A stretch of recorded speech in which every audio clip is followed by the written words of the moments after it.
Khona abathi abasafuni ukuthandana noma basafuna ukungena ethandweni. No,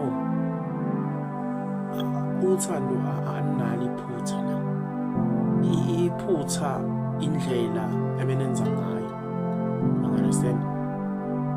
So musa wena ufuna ukuthi awusafuni ukungena ethandweni because la ngaphandle kunabantu aba-desperate ngale ndlela ukuthi badinga uthando.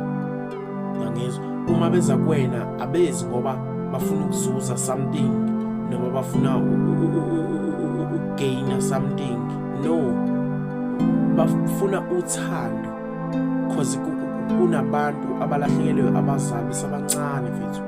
Understand? Nakhona uzwa ngoba esetshenwa ukuthi wena umzali wakho washona kanje yayizwe lento ekutshela yona. Ngikhuluma nabesifazane la kahle kahle. So abesilisa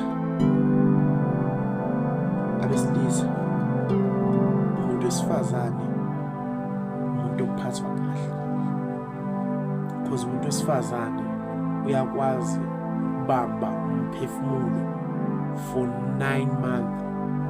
Bafethu machita awucabange lento sethiwa yenziwe yithina ngabe siyakhona ya samadoda impela bafethu umfana esikhulule ekutheni but kunobuhlungu encathi ubigger kuthina yabo leyo yokuzala. Ayi machita angifuni uqamamanga iyona ngathi inganzima kuthina. So ngifuna ukutshela ukuthi umuntu wesifazane mphathe ngale ndlela yokuthi bambe qanda